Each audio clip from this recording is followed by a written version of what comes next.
കാറ്റത്തെ കിളിക്കൂടിൻ്റെ ഇന്നത്തെ എപ്പിസോഡിലേക്ക് എല്ലാവർക്കും സ്വാഗതം. വീഡിയോ ആദ്യമായി കാണുന്നവരാണെങ്കിൽ സപ്പോർട്ട് ചെയ്ത് സബ്സ്ക്രൈബ് ചെയ്ത് ലൈക്ക് ചെയ്യാൻ മറക്കല്ലേ. വീട്ടിലെ ചേട്ടന്മാരുടെ അടിപിടിയും ബഹളവുമെല്ലാം കണ്ട് ടെൻഷനോടെ സിറ്റൗട്ടിൽ വന്നിരിക്കുന്ന നികേഷിൻ്റെ അടുത്തേക്ക് അവനെ ആശ്വസിപ്പിക്കാനായി ഏട്ടൻ സുഭാഷ് എത്തുന്നുണ്ട്. അമ്മയുണ്ടായിരുന്നെങ്കിൽ പെണ്ണുങ്ങൾ വാഴാത്ത വീടാണെന്ന് ആരും നമ്മളെപ്പറ്റി പറയില്ലായിരുന്നു. കല്യാണം ആലോചിച്ച് ചേട്ടൻ നടക്കുന്നതിനെപ്പറ്റി ആളുകൾ പരിഹസിക്കുകയുമില്ല. ഇതിനൊക്കെ കാരണം ഒറ്റയാളാ, നമ്മുടെ അച്ഛൻ. എന്നിട്ട് ആളെ നോക്ക്, ഇതൊന്നും ബാധിക്കില്ലെന്ന മട്ടിൽ ഒറ്റ നടപ്പ്. ഹരീഷേട്ടൻ പറഞ്ഞത് ശരിയാ, ഇത് വീടല്ല നരകം തന്നെയാണെന്ന് നികേഷ് ടെൻഷനോടെ പറയുന്നുണ്ട്. സുഭാഷ് അവനെ ആശ്വസിപ്പിച്ചുകൊണ്ട് അവന്റെ കയ്യിലിരിക്കുന്ന കിളിക്കൂട് വാങ്ങി നോക്കി ഇത് കാറ്റത്ത് വീണതാണെന്ന് ചോദിക്കുന്നുണ്ട്. ആണെന്ന് നികേഷ് പറയുമ്പോഴേക്കും സാരമില്ല, ഉണ്ടാക്കി തുടങ്ങിയിട്ടേ ഉള്ളൂ. തള്ളക്കിളി മുട്ടയിടാനും അടയിരിക്കാനും ഒന്നും തുടങ്ങിയിട്ടില്ല. ഇനിയും അവര് കൂടുണ്ടാക്കും. ആ കിളിക്കൂട്ടില് ഒരു കുടുംബമുണ്ടാവും, ഉറപ്പ് എന്ന് ചേട്ടൻ പറയുന്ന കേട്ട് ശരിക്കും എന്ന് നികേഷും ചോദിക്കുന്നുണ്ട്. ശരിക്കും എന്ന് പറഞ്ഞ് സുഭാഷ് അവനെ ചേർത്ത് പിടിച്ച് ആശ്വസിപ്പിക്കുന്നുണ്ടേ. പിന്നീട് ഗ്രാജുവേഷൻ സെറിമണിയെല്ലാം കഴിഞ്ഞ് വീട്ടിലെത്തുന്ന നിധിയാണ് കാണിക്കുന്നത്. തൻ്റെ സർട്ടിഫിക്കറ്റും മെഡലുമായി നിധി സന്തോഷത്തോടെ വീട്ടിലേക്ക് ഓടിക്കയറുമ്പോഴേക്കും പുറകെ വരുന്ന അവളുടെ ചേട്ടത്തി അമ്മയോടായി ചോദിക്കുന്നുണ്ട്, ആരൊക്കെയോ വിരുന്നുകാരുണ്ടല്ലോ എന്ന്. സാന്ദ്രയുടെ അച്ഛനും അമ്മയാ എന്ന് അമ്മ പറയുമ്പോഴേക്കും എൻ്റെ അച്ഛനും അമ്മയോ എന്നവളും ചോദിക്കുന്നുണ്ട്. അവിടെ അകത്ത് സാന്ദ്രയുടെ അച്ഛനും അമ്മയ്ക്കും കുടിക്കാൻ ജ്യൂസ് എല്ലാം കൊണ്ടു കൊടുക്കുന്നുണ്ട്. അരികെ തന്നെ നിധിയുടെ അച്ഛനും ഇരുന്ന് കോൾ ചെയ്യുന്നുണ്ടേ. നിധി സന്തോഷത്തോടെ കോൾ ചെയ്തുകൊണ്ടിരിക്കുന്ന അച്ഛൻ്റെ അരികിലേക്ക് ഓടിയെത്തി, അച്ഛാ ദേ നോക്ക്, മെഡൽ കണ്ടോ എന്ന് ചോദിക്കുമ്പോഴേക്കും അദ്ദേഹം അത് മൈൻഡ് ചെയ്യാതെ കോളിൽ തന്നെയാ. അച്ഛാ നോക്കച്ചാ എന്ന് പറഞ്ഞ് നിധി വീണ്ടും കാണിച്ചു കൊടുക്കുന്നുണ്ടെങ്കിലും അദ്ദേഹം അവളെ താക്കീത് ചെയ്യുന്നുണ്ട്. അപ്പോഴേക്കും അങ്ങോട്ട് കയറി വരുന്ന സാന്ദ്രയും അച്ഛനോടും അമ്മയോടുമായി ചോദിക്കുന്നുണ്ട്, എന്താ അച്ഛനും അമ്മയും ഒരു വാക്കുപോലും പറയാതെ സുഖമല്ലേന്ന്. ഞങ്ങൾക്ക് എപ്പോഴും സുഖം തന്നെയല്ലേ മോളെ എന്ന് അവളുടെ അച്ഛനും സന്തോഷത്തോടെ ചോദിക്കുന്നുണ്ട്. നിധി അപ്പോഴും കോൾ ചെയ്തിരിക്കുന്ന അച്ഛൻ്റെ മുമ്പിൽ നിന്നുകൊണ്ട് അച്ഛാ നോക്ക് എന്ന് പറഞ്ഞ് മെഡലും കാണിച്ചുകൊണ്ട് നിൽക്കുകയാ. അവളുടെ ശല്യപ്പെടുത്തൽ സഹിക്കാനാവാതെ അച്ഛൻ കോൾ വെച്ചോണ്ട്, എന്താ മോളെ ഇത്, ഫോണിൽ കോൾ ചെയ്യുമ്പോൾ ശല്യപ്പെടുത്തരുതെന്ന് അറിഞ്ഞൂടെന്ന് ചോദിക്കുന്നുണ്ട്. കോളേജിൽ നിന്ന് മെഡൽ വാങ്ങിക്കുന്നത് കാണാൻ കോളേജിലേക്കും അച്ഛൻ വന്നില്ല, ഇവിടെ വന്നാലും മൈൻഡ് ചെയ്യില്ലെന്ന് വെച്ചാ എന്ന് നിധി പരിഭവത്തോടെ പറയുമ്പോഴേക്കും, പാവം യൂണിവേഴ്സിറ്റി ഫസ്റ്റ് കിട്ടിയതിൻ്റെ ഗോൾഡ് മെഡലുമായി ഓടി വന്നതല്ലേ അച്ഛാ എന്ന് സാന്ദ്രയും ചോദിക്കുന്നുണ്ട്. ശരി നോക്കട്ടെ എന്ന് അദ്ദേഹം പറയുമ്പോഴേക്കും നിധി ആ സ്വർണ്ണ മെഡൽ അച്ഛൻ്റെ കയ്യിലേക്ക് വെച്ച് കൊടുക്കുന്നുണ്ട്. അച്ഛനത് വാങ്ങി നോക്കിക്കൊണ്ട്, സ്വർണ്ണ മെഡൽ എന്ന് പറയുമ്പോൾ ശരിക്കുമുള്ള തങ്കം തന്നെയാണോടാ എന്ന അദ്ദേഹത്തിന്റെ ചോദ്യം കേട്ട് എല്ലാവരും ചിരിക്കുന്നുണ്ട്. അദ്ദേഹം അത് കയ്യിലിട്ട് നോക്കിക്കൊണ്ട്, ഒരു 2-2.5 പവൻ വരുമോ ഇത് എന്ന് ചോദിച്ചുകൊണ്ട് ചിരിക്കുന്നുണ്ടേ. അത് കേട്ട് ആകെ ദേഷ്യത്തോടെ നിൽക്കുന്ന നിധിയോടായി, എന്താടാ മുഖം വാടിയത് എന്ന് അച്ഛൻ ചോദിക്കുമ്പോഴേക്കും നിധി ദേഷ്യത്തോടെ, അച്ഛൻ അധികം തന്നോളൂ എന്ന് പറഞ്ഞ് ആ ഗോൾഡ് മെഡൽ വാങ്ങിച്ചെടുക്കുന്നുണ്ട്. അത് കണ്ട് സാന്ദ്രയും ചോദിക്കുന്നുണ്ട്, അവള് കഷ്ടപ്പെട്ട് പഠിച്ച് വാങ്ങിയതല്ലേ അച്ഛാ, ഇങ്ങനെയാണോ ചോദിക്കുന്നത്? ഒരു നല്ല ഗിഫ്റ്റ് വാങ്ങിക്കൊടുക്കച്ചാ ആദ്യമെന്ന്. എൻ്റെ മോള് സ്വർണ്ണ മെഡൽ വാങ്ങുന്ന കാര്യത്തിൽ എനിക്ക് അത്ഭുതമുണ്ടെങ്കിലല്ലേ ഞാനത് കാണിക്കേണ്ടതുള്ളൂ. ഇവൾ ഉറപ്പായിട്ടും അത് വാങ്ങുമെന്ന് എനിക്കറിയില്ലേ എന്ന് അച്ഛൻ പറയുന്നത് കേട്ട് ആകെ ദേഷ്യത്തോടെ, വേറെ വല്ല വീട്ടിലുമായിരുന്നെങ്കിൽ ഇത് ശരിക്കും അങ്ങ് ആഘോഷിച്ചേനെ സാന്ദ്രയെടുത്തി. ഗിഫ്റ്റും സദ്യയും ഒക്കെ ഒരുക്കി ശരിക്കും സെലിബ്രേറ്റ് ചെയ്തേനെ എന്ന് നിധിയും പരിഭവത്തോടെ പറയുന്നുണ്ട്. ആര് പറഞ്ഞു സെലിബ്രേഷനും സദ്യയുമൊന്നും ഇല്ലെന്ന്? അല്ല, ആരും ഇവളോട് കാര്യം പറഞ്ഞില്ലെന്ന് അവളുടെ അച്ഛനും ചോദിക്കുന്നുണ്ട്. ഇല്ലച്ചാ, ഇതുവരെ ഒന്നും പറഞ്ഞില്ലെന്ന് അവളുടെ ചേട്ടനും പറയുന്നുണ്ട്. അപ്പോഴേക്കും അവരൊക്കെ എപ്പോ എത്തുമെന്ന് അവളുടെ അമ്മയും ചോദിക്കുന്നുണ്ട്. പുറപ്പെട്ടു കഴിഞ്ഞു, എത്താറായി. ഉച്ചയ്ക്ക് അവരും സദ്യക്ക് കാണും, പോരെ എന്ന് അദ്ദേഹം ചോദിക്കുമ്പോഴേക്കും, എന്നാ ഞാൻ ആ കാര്യങ്ങളൊക്കെ നോക്കട്ടെ എന്ന് പറഞ്ഞ് അവളുടെ അമ്മ സാന്ദ്രയുടെ അമ്മയും കൂട്ടിക്കൊണ്ട് അകത്തേക്ക് പോകുന്നുണ്ടേ. അപ്പോഴേക്കും സാന്ദ്ര എല്ലാവരോടുമായി ചോദിക്കുന്നുണ്ട്, അല്ല ആരാ വരുന്നെന്ന്. അപ്പോൾ നിനക്ക് കാര്യങ്ങളൊന്നും അറിയില്ലെന്ന് സാന്ദ്രയുടെ അച്ഛനും അവളോടായി ചോദിക്കുന്നുണ്ട്. ഇല്ലെന്ന് അവൾ പറയുമ്പോഴേക്കും നിധിയുടെ അച്ഛനും പറയുന്നുണ്ട്, നമ്മുടെ നിധിക്കുട്ടിയെ പെണ്ണു കാണാൻ വരുന്നെന്ന്. അത് കേൾക്കുന്ന ഞെട്ടലിൽ നിധിയുടെ കയ്യിൽ നിന്ന് ആ സ്വർണ്ണ മെഡൽ താഴോട്ട് വീഴുന്നുണ്ട്. ആകെ ടെൻഷനോടെ നിധിയും ചോദിക്കുന്നുണ്ട്, എല്ലാവരും കൂടി തമാശ കളിക്കുകയാണോന്ന്. എന്താ അരുണേട്ടാ ഇത്, ഇതാണോ സർപ്രൈസ് എന്ന് പറഞ്ഞതെന്ന് സാന്ദ്രയും അരുണിനോടായി ചോദിക്കുന്നുണ്ട്. നീ മിണ്ടാതിരി, ഞാൻ പറയാമെന്ന് അരുണവളോട് പറയുമ്പോഴേക്കും അമ്മയും അങ്ങോട്ടെത്തുന്നുണ്ട്. ആഹാ, വിഷയം ഇപ്പോഴേ പൊട്ടിച്ചോ, അവര് വരാൻ കാത്തു നിന്നില്ല അല്ലേ എന്ന് സന്തോഷത്തോടെ ചോദിച്ചുകൊണ്ട്, വെറുതെയല്ല അവളുടെ മുഖത്തൊരു നാണമെന്ന് ചിരിയോടെ അമ്മ പറയുന്നുണ്ട്. അവളും ആകെ ദേഷ്യത്തോടെ, നാണോ എനിക്കോ, ഈ മുഖം കണ്ടിട്ട് അമ്മയ്ക്ക് അങ്ങനെയാണോ തോന്നുന്നത്? ദേഷ്യം വരുന്ന എനിക്ക്, എന്നോട് ചോദിക്കാതെ എന്നെ കാണാൻ വരാൻ നിങ്ങളോട് ആര് പറഞ്ഞു? എനിക്ക് വയ്യ ആരുടെയും മുന്നിൽ ചെന്ന് നിൽക്കാൻ, ഒരു സർപ്രൈസ് ഉണ്ടാക്കി വെച്ചിരിക്കുന്നു എന്നവളും ഒച്ചയെടുക്കുന്നുണ്ട്. അപ്പോഴേക്കും അവളുടെ ചേട്ടൻ അരുണും പറയുന്നുണ്ട്, മോളെ ആദ്യം അവരൊന്നിങ്ങോട്ട് വരട്ടെ, എന്തായാലും നിനക്കവനെ ഇഷ്ടപ്പെടും, ഇനിയില്ലെങ്കിൽ അപ്പോൾ നോക്കിയാൽ പോരെ അല്ലേ അച്ഛാ എന്ന്. നിധിയും ആകെ ടെൻഷനോടെ എന്തിനെ, എനിക്ക് ഇനിയും പഠിക്കാനാ ഇഷ്ടമെന്ന് പറഞ്ഞതല്ലേ ഞാൻ എന്ന് നിധി ടെൻഷനോടെ ചോദിക്കുമ്പോഴേക്കും സാന്ദ്രയുടെ അച്ഛനും പറയുന്നുണ്ട്, കല്യാണം കഴിഞ്ഞാലും പഠിക്കാലോ മോളെ. നീ പുറം രാജ്യത്ത് പഠിക്കാൻ പോയിട്ട് ഏതെങ്കിലും സായിപ്പിനെയും കൊണ്ടുവന്നാൽ ഞങ്ങളൊക്കെ എന്തു ചെയ്യും അല്ലേ രാജീവ് എന്ന് കുട്ടികൾക്ക് എല്ലാവരും ചിരിക്കുമ്പോഴേക്കും അവളുടെ അമ്മയും ചോദിക്കുന്നുണ്ട്, 22 വയസ്സായില്ലേ മോളെ, ഈ വക കാര്യങ്ങളൊക്കെ നടക്കേണ്ട സമയത്ത് നടക്കണം കേട്ടല്ലോ. അപ്പോഴേക്കും അടുക്കളയിൽ നിന്ന് ഹേമേച്ചിന്ന് സാന്ദ്രയുടെ അമ്മ വിളിക്കുന്നത് കേട്ട് ദാ വരുന്നു രേഖ എന്നും പറഞ്ഞുകൊണ്ട് ഹേമ അവിടുന്ന് പോകുന്നുണ്ടേ.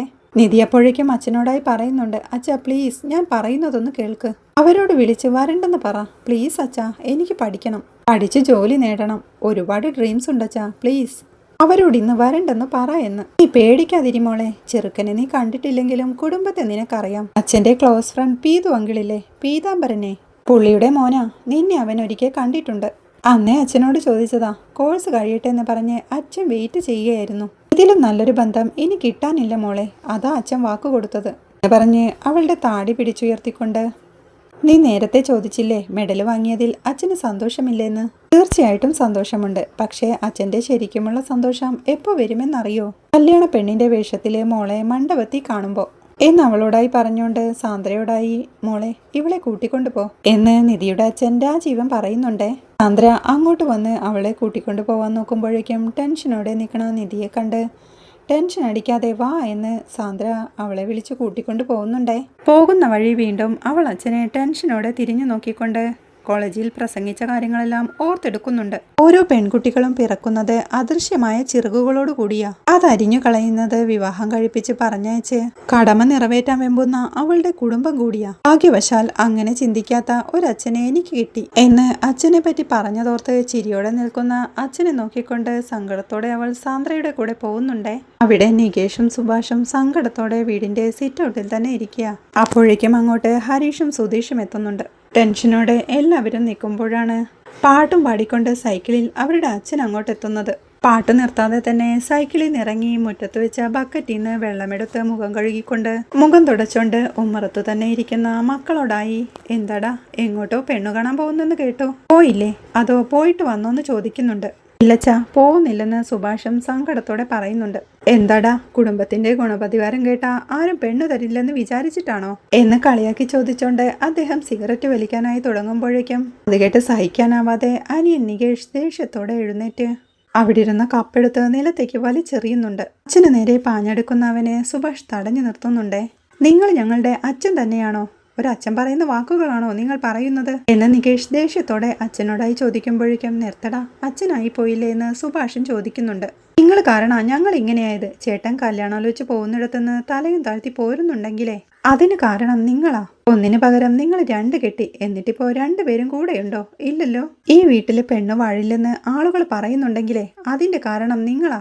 എന്നാലും നിങ്ങൾ ഹാപ്പിയാണല്ലോ, അത് മതി എന്ന് നികേഷ് ദേഷ്യത്തോടെ പറയുമ്പോഴേക്കും, മോനെ മതി നിർത്ത്, എടാ ഒന്നുമില്ലേലും അച്ഛനല്ലേടാ എന്ന് സുഭാഷ് ചോദിക്കുന്നുണ്ട്. അപ്പോഴേക്കും ഹരീഷും പറയുന്നുണ്ട്, ജന്മം തന്നതുകൊണ്ട് മാത്രം അച്ഛനാവില്ല, ഇങ്ങനെ ഇവിടെ ആർക്ക് എന്താ ചെയ്തു തന്നിട്ടുള്ളത്, എനിക്കൊന്നും ചെയ്തു തന്നിട്ടില്ലെന്ന് അവൻ പറയുന്നത് കേട്ട് അവരുടെ അച്ഛനും അവനെന്നും നോക്കിക്കൊണ്ട് പാട്ടും പാടിക്കൊണ്ട് ഗേറ്റിനടുത്ത് ചെന്നിരിപ്പുണ്ട്. അത് കണ്ട് ദേഷ്യം സഹിക്കാനാവാതെ നികേഷും അവിടെ ഇരുന്നൊരു അമ്മിക്കുട്ടി എടുത്തോണ്ട് അദ്ദേഹത്തിന്റെ തലയിലിരിക്കാനായി ചെല്ലുന്നുണ്ട്. സുഭാഷും സുധീഷും അവനെ തടഞ്ഞു പിടിച്ചു വെച്ചോണ്ട്, നിനക്കെന്താടാ ഭ്രാന്ത് പിടിച്ചോ എന്ന് ചോദിക്കുന്നുണ്ട്. ഇതൊരു വീടല്ല നരകമാ, അയാളും അതെ നരകം എന്ന് നികേഷ് ദേഷ്യത്തോടെ പറയുമ്പോഴേക്കും, എടാ വീടടാ, ഇതെന്താ പുതിയ കാര്യമാണോ, ഇങ്ങനെ കൊണ്ട് ഇതിനപ്പുറം എന്തുണ്ടാവാനാ, നമ്മൾ നമ്മുടെ കാര്യം നോക്കണമെന്ന് സുധീഷും പറയുന്നുണ്ട്. എന്നിട്ട് എല്ലാവരോടുമായി, ദേ ഈ കൂട്ടത്തിലെ ഏതെങ്കിലും ഒരുത്തനെ രക്ഷപ്പെടാനുള്ള ചാൻസ് കിട്ടിയ അപ്പോൾ എസ്കേപ്പ് ആയിക്കോണം, അല്ലാതെ വീട് കുടുംബം എന്നൊക്കെ പറഞ്ഞ് ഇങ്ങോട്ട് തിരിഞ്ഞു നോക്കിയാ തീർന്നു, ഇതിനകത്തിരിക്കും കാലം ഒരുത്തനും രക്ഷപ്പെടാൻ പോകുന്നില്ല എന്ന് സുധീഷ് പറയുമ്പോഴേക്കും അതൊന്നും മൈൻഡ് ചെയ്യാതെ ബീഡി വലിച്ചുകൊണ്ടിരിക്കുന്ന അച്ഛനെ നോക്കിക്കൊണ്ട് സങ്കടത്തോടെ സുഭാഷ് നിൽപ്പുണ്ട്. ദേഷ്യത്തോടെ അവൻ നടന്നു തിന്ന് തന്റെ പണിക്കൊടുക്കുന്ന മുണ്ട് വലിച്ചെടുത്തോണ്ട് അകത്തേക്ക് പോവാൻ തുടങ്ങുമ്പോഴേക്കും സുധീഷ് അവനെ തടഞ്ഞു നിർത്തി, ഇത് എങ്ങോട്ടായി പണി ഡ്രസ്സും എടുത്തോണ്ട് എന്ന് ചോദിക്കുന്നുണ്ട്. പണിക്ക് തന്നെ എന്ന് സുഭാഷ് സങ്കടത്തോടെ പറയുമ്പോഴേക്കും, അപ്പൊ പോണ്ടേ എന്ന് സുധീഷും ചോദിക്കുന്നുണ്ട്.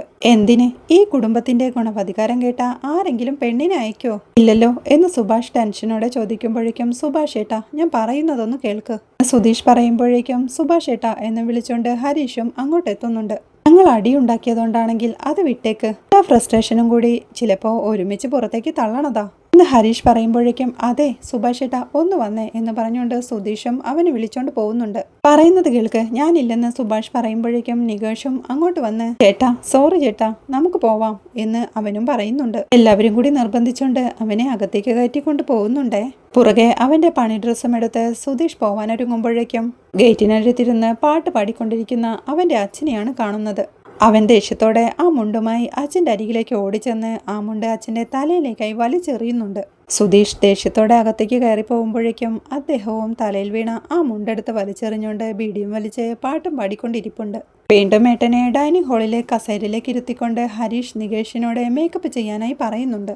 അതുകണ്ട് അതൊന്നും വേണ്ടെന്ന് സുഭാഷ് പറയുമ്പോഴേക്കും അല്ല പുതിയ വീടിനെ കുമ്മായം പൂശിയ പോലെന്നല്ലേ നേരത്തെ പറഞ്ഞതെന്ന് നികേഷ് ഹരീഷിനോടായി ചോദിക്കുന്നുണ്ട്. അത് വെറുതെ പറഞ്ഞതാണെന്ന് ചിരിയോടെ ഹരീഷ് പറയുമ്പോഴേക്കും വെറുതെയോ എന്ന് ചിരിയോടെ ചോദിച്ചുകൊണ്ട് സുധീഷും അങ്ങോട്ടെത്തുന്നുണ്ട്. അപ്പോഴേക്കും സുധീഷിനോടായി ഹരീഷും പറയുന്നുണ്ട് താൻ വിചാരിച്ച പോലെ ഞാൻ എനിക്ക് മാത്രമല്ല കറി വാങ്ങിയത്, അടുക്കളയിലുണ്ട് ചെന്ന് കഴിക്കുന്ന അവൻ ചിരിയോടെ പറയുന്നത് കേട്ട് മറ്റുള്ളവരും സന്തോഷത്തോടെ ചിരിക്കുന്നുണ്ടേ. നികേഷിനോടായി ഹരീഷ് മേക്കപ്പ് ചെയ്യാൻ പറയുമ്പോഴേക്കും സുഭാഷിന്റെ മൊബൈൽ റിങ് ചെയ്യുന്നുണ്ട്. അവൻ അതെടുക്കാൻ വേണ്ടി എഴുന്നേറ്റ് പോവാൻ തുടങ്ങുമ്പോഴേക്കും സുധീഷ് അവനെ അവിടെ പിടിച്ചിരുത്തിക്കൊണ്ട് അവൻ്റെ മൊബൈൽ എടുത്ത് നോക്കുന്നുണ്ട്. അവൻ മൊബൈൽ നോക്കിക്കൊണ്ട് ബ്രോക്കർ 13 എന്ന് കളിയാക്കിക്കൊണ്ട് ചോദിക്കുമ്പോഴേക്കും സുഭാഷും ഒരു ചിരിയോടെ ഇത് 13ാമത്തെ സ്ഥലമല്ലേ, അപ്പോൾ അതുകൊണ്ട് ഒരു കണക്ക് ഇഴിക്കട്ടെ എന്ന് കരുതിയെന്ന് പറയുന്നുണ്ട്. സുധീഷ് ആ കോൾ അറ്റൻഡ് ചെയ്തുകൊണ്ട് മുറ്റത്തേക്ക് ഇറങ്ങുമ്പോഴേക്കും ഹലോ മേസ്തിരിയല്ലേ എന്ന് അപ്പുറത്തുനിന്ന് ബ്രോക്കർ ചോദിക്കുന്നുണ്ട്. മേസ്തിരിക്ക് എന്താ പേരില്ലേടോ ബ്രോക്കറെ എന്ന് സുധീഷ് ചോദിക്കുമ്പോൾ പേരെനിക്കുമുണ്ടല്ലോ, ആരും വിളിക്കാറില്ലെന്ന് ബ്രോക്കറും. ചേട്ടൻ ഇറങ്ങാറായി എന്ന് സുധീഷ് പറയുമ്പോഴേക്കും ഇറങ്ങാറായിട്ടേ ഉള്ളൂ, പുറപ്പെട്ടില്ലേ എന്ന് ബ്രോക്കറും ചോദിക്കുന്നുണ്ട്. പുറപ്പെട്ടു വേണമെങ്കിൽ എന്ന് സുധീഷ് പറഞ്ഞു തുടങ്ങുമ്പോഴേക്കും അരമണിക്കൂർ നേരത്തെ പുറപ്പെടണ്ട, സമയത്ത് ഇവിടെ എത്തിയാൽ മതി എന്ന് ബ്രോക്കറും. പെണ്ണ് വീട്ടുകാരെ കാത്തിരിക്കാൻ തുടങ്ങിയിട്ട് നേരം കുറെ ആയി എന്ന് ബ്രോക്കർ ഓർമ്മിപ്പിക്കുമ്പോൾ നിങ്ങൾ ആ ലൊക്കേഷൻ മാപ്പ് അയക്കി എത്തിപ്പോയി എന്ന് സുധീഷും. അതൊക്കെ മേസ്തിരിക്കറിയാം എന്ന് പറഞ്ഞുകൊണ്ട് ബ്രോക്കറും കോൾ കട്ട് ചെയ്യുന്നുണ്ടേ. ബ്രോക്കർ കോൾ വയ്ക്കുമ്പോഴേക്കും സുധീഷും സുഭാഷിന്റെ മൊബൈലിലേക്ക് നോക്കുമ്പോഴാണ് സുഭാഷും അനിയന്മാരുമൊത്തുള്ള ആ കുട്ടിക്കാലത്തെ ഫോട്ടോ സുധീഷ് കാണുന്നത്. അവൻ ചിരിയോടെ അത് നോക്കിക്കൊണ്ട് തിരിയുമ്പോഴാണ് മുറ്റത്തിരുന്ന് സിഗരറ്റ് പുകച്ചോണ്ടിരിക്കുന്ന അച്ഛനെ കാണുന്നത്. അവൻ അച്ഛൻ്റെ അടുത്തേക്ക് ചെന്ന് അതെ ഈ ചിമ്മിനി ഒന്ന് കുത്തിക്കെടുത്തിയിട്ട് തയ്യാറാവരുതോ എന്ന് ചോദിക്കുന്നുണ്ട്. അദ്ദേഹം ഒന്നും മിണ്ടാതെ ഇരിക്കണ കണ്ട് ദേഷ്യത്തോടെ പെണ്ണ് കാണാൻ കൂടെ വന്നൂടെ എന്ന് സുധീഷ് ചോദിക്കുന്നുണ്ട്. അമ്മിക്കല്ലെടുത്ത് തലയിലടിച്ച് കൊല്ലേണ്ടവനല്ലേടാ ഞാൻ, പേര് നരകം എന്ന് അച്ഛൻ പറയുമ്പോൾ ഇത്രയും കാലം ഞങ്ങളത് ചെയ്യാതിരുന്നതേ നിങ്ങളുടെ ഭാഗ്യമാണെന്ന് കരുതിയാൽ മതി. വർത്താനം നിർത്തി വരാൻ നോക്ക്. പിന്നെ വേറൊരു കാര്യം, അവിടെ വന്ന് വായ തുറക്കാൻ നിൽക്കരുത്. അച്ഛൻ്റെ സ്ഥാനത്ത് ഒന്നിരുന്നു തന്നാ മതി, കേട്ടല്ലോ. എന്തൊരു മനുഷ്യനായത് എന്ന് പറഞ്ഞുകൊണ്ട് സുധീഷ് വീടിനകത്തേക്ക് കയറി പോകുന്നുണ്ടേ. അവിടെ നിധിയുടെ വീട്ടിൽ നിധിയെ മേക്കപ്പ് ചെയ്തുകൊണ്ടിരിക്കുകയാണ് ചേട്ടത്തി സാന്ദ്ര. അവളൊരു വളയെടുത്തോണ്ട് ഈ വളയിട്ടോ, ഈ ഡ്രസ്സിന് നന്നായി ചേരുമെന്ന് പറയുന്നുണ്ട്. നിധി അത് മൈൻഡ് ചെയ്യാതിരിക്കണ കണ്ട് ഞാൻ ഇട്ട് തരാം എന്ന് പറഞ്ഞുകൊണ്ട് അവൾ നിധിയുടെ കൈ പിടിക്കുമ്പോഴേക്കും നിധി ആ കൈ തട്ടി മാറ്റിക്കൊണ്ട് ദേഷ്യത്തോടെ അവിടെ നിന്ന് എഴുന്നേറ്റ് ചെന്ന് കട്ടിലിലേക്ക് ഇരിക്കുന്നുണ്ട്. സാന്ദ്രയും അവളുടെ അടുത്തേക്ക് ചെന്ന് മോളെ നിന്നെ ഒരുക്കിക്കൊണ്ട് ചെന്നില്ലെങ്കിൽ ഞാൻ വഴക്കു കേൾക്കേണ്ടി വരും എന്ന് പറയുമ്പോഴേക്കും എന്റെ ഏട്ടത്തി ആർക്ക് വേണ്ടിയാ ഇപ്പൊ ഈ കല്യാണം, എനിക്ക് വേണമെന്ന് ഞാൻ പറഞ്ഞോന്ന് ദേഷ്യത്തോടെ നിധിയും ചോദിക്കുന്നുണ്ട്. കല്യാണമായില്ലല്ലോ, പെണ്ണ് കാണാൻ വരുന്നല്ലേ ഉള്ളൂ, കണ്ടുപോവട്ടെ മോളെ എന്ന് സാന്ദ്രയും പറയുന്നുണ്ട്. ഞാനാരാ, കാഴ്ച ബംഗ്ലാവിലെ പ്രതിമയോ എല്ലാവർക്കും കണ്ടുവന്നു പോവാൻ എന്ന് നിധി ചോദിക്കുമ്പോഴേക്കും വീട്ടുകാർ ആലോചിക്കുന്ന കല്യാണത്തിന് വഴങ്ങുന്ന ഏതൊരു പെണ്ണും ഇതിന് നിന്നു കൊടുത്തേ മതിയാവൂ എന്ന് സാന്ദ്രയും ഓർമ്മിപ്പിക്കുന്നുണ്ട്. നിധിയും സങ്കടത്തോടെ പറയുന്നുണ്ട് കോളേജിൽ വെച്ച് എന്തൊക്കെ പറഞ്ഞു പോന്നതാ ഞാൻ, അത് ചെയ്യും ഇത് ചെയ്യും, 10 വർഷം കഴിഞ്ഞ് വലിയ വിജയം നേടി തിരിച്ചു വരും, ഇപ്പൊ അതൊക്കെ ഇല്ലാതായില്ലേ, എന്റെ സങ്കല്പത്തിൽ പോലും ഇതൊന്നും ഉണ്ടായിട്ടില്ല എന്ന് പറയുമ്പോഴേക്കും സാന്ദ്ര അവളുടെ അരികിലേക്ക് ഇരുന്നുകൊണ്ട് അവളുടെ കയ്യിൽ ആ വള ഇട്ട് കൊടുക്കുന്നുണ്ട്. നിധി അപ്പോഴേക്കും ചോദിക്കുന്നുണ്ട് എന്റെ സങ്കടം ഏട്ടത്തിക്കും മനസ്സിലാവുന്നില്ല അല്ലേ എന്ന്. ഇങ്ങനെ ഓർക്കാപ്പുറത്തായിരുന്നില്ലേ എന്റെ കല്യാണവും, എന്നിട്ട് എന്തെങ്കിലും കുഴപ്പമുണ്ടായോ എന്ന് സാന്ദ്ര ചോദിക്കുമ്പോഴേക്കും ഞാൻ ഏട്ടത്തിയല്ല, എനിക്ക് അതിനെ പറ്റിയൊന്നും ആലോചിക്കാൻ കൂടി കഴിയുന്നില്ല, വിദേശത്ത് പോയി പഠിക്കണം, അവിടെ ഒരു വലിയ ഫാമിലി ജോലി ചെയ്യണം, പിന്നെ മടങ്ങി വന്ന് ബിസിനസ് ചെയ്യണം, എന്തൊക്കെ സ്വപ്നങ്ങളായിരുന്നു എന്ന് നിധിയും പറയുന്നുണ്ട്. നിന്റെ ആഗ്രഹങ്ങളൊക്കെ എനിക്ക് മനസ്സിലാവും, പക്ഷേ ഒരു കാര്യം ചോദിക്കട്ടെ, എഞ്ചിനീയറിംഗ് ബാംഗ്ലൂരിൽ ചെയ്യട്ടെ എന്ന് പറഞ്ഞപ്പോ നിന്റെ അച്ഛൻ എന്താ പറഞ്ഞെന്ന് ഓർമ്മയുണ്ടല്ലോ എന്ന് സാന്ദ്ര ചോദിക്കുമ്പോൾ എനിക്കും അതാ മനസ്സിലാവാത്തത്. ടെൻഷന്റെയും സ്നേഹത്തിന്റെയും പേര് പറഞ്ഞ് പഠിക്കാൻ പുറത്തെവിടേക്കും പറഞ്ഞയക്കില്ല, ഏതെങ്കിലും ഒരുത്തന് കല്യാണം ചെയ്തു കൊടുത്ത് എവിടേക്ക് വേണേലും പറഞ്ഞയക്കും എന്ന് നിധിയും പറയുന്നുണ്ട്. നീ ടെൻഷൻ അടിക്കാതെ നിധി, അവര് വന്നു പോട്ടെ, ചെറുക്കനെ നിനക്ക് ഇഷ്ടമില്ലെന്ന് പറഞ്ഞ പോരെ എന്ന് സാന്ദ്ര ചോദിക്കുമ്പോൾ അങ്ങനെ പറഞ്ഞാൽ സമ്മതിക്കുമെന്ന് തോന്നുന്നുണ്ടോ ഏട്ടത്തിക്ക്? അച്ഛൻ വാക്കുകൊടുത്തു കൊടുത്തു വെച്ചിരിക്കാത്രേ എന്ന് നിധിയും പറയുന്നുണ്ട്. നിനക്ക് ഇഷ്ടമില്ലാത്ത ആളെ വിവാഹം ചെയ്യാൻ സമ്മതിക്കോ എന്ന് സാന്ദ്രയും ചോദിക്കുന്നുണ്ടേ. അവരോട് വരാൻ പറയുന്നതിന് മുമ്പ് എന്റെ ഇഷ്ടം ചോദിച്ചു ഏട്ടത്തി എന്ന് നിധി ചോദിക്കുമ്പോൾ ശരി സമ്മതിച്ചു. പക്ഷെ വരുന്നത് സിനിമാ നടനെ പോലെ ഒരു ചെറുക്കനാണെങ്കിലോ, നല്ല style, smart, handsome, educated young man എന്ന് സാന്ദ്ര പറയുമ്പോൾ ആരായാലും എനിക്ക് വേണ്ട. എത്ര സ്റ്റൈലും സ്മാർട്ട് ആയാലും ലോകത്തിൽ വെച്ച് ഏറ്റവും വലിയ സുന്ദരനായാലും എനിക്ക് വേണ്ട, പോരെ എന്നവൾ പറഞ്ഞു നിർത്തുമ്പോഴേക്കും പെണ്ണുകാണലിനായി പെൺവീട്ടിന് മുന്നിലെത്തിയ സുഭാഷിനെയും കൂട്ടരെയുമാണ് കാണിക്കുന്നത്. ഇതെല്ലാം നോക്കിക്കൊണ്ട് നല്ല വീടല്ലേ, ഇറങ്ങി ചേട്ടാ എന്ന് നികേഷ് പറയുമ്പോഴേക്കും എല്ലാവരും കൂടി കാറിൽ നിന്ന് ഇറങ്ങുന്നുണ്ടേ. കാറിൽ നിന്നിറങ്ങിയ അച്ഛനും സിഗരറ്റ് എടുത്ത് പുകയ്ക്കാനായി തുടങ്ങുമ്പോഴേക്കും സുഭാഷ് അച്ഛനെ തടയുന്നുണ്ട്. അങ്ങോട്ട് വരുന്ന ബ്രോക്കറും മൊബൈലിൽ വിളിച്ചോണ്ട് ദേ അവരെത്തി എന്ന് പറയുന്നുണ്ട്. അവിടെ നിധിയുടെ വീട്ടിലും നിധിയുടെ അച്ഛൻ സിറ്റൗട്ടിലേക്ക് വന്ന് വിളിച്ചു പറയുന്നുണ്ട്, ഹേമേ ദേ അവരെത്തി എന്ന്. അത് കേൾക്കെ ടെൻഷനോടെ ഇരിക്കുന്ന നിധിയെ കാണിക്കുന്നിടത്താണ് ഇന്നത്തെ എപ്പിസോഡ് അവസാനിക്കുന്നത്. വീഡിയോ ഇഷ്ടമായാൽ സപ്പോർട്ട് ചെയ്ത് സബ്സ്ക്രൈബ് ചെയ്ത് ലൈക്ക് ചെയ്യാൻ മറക്കല്ലേ.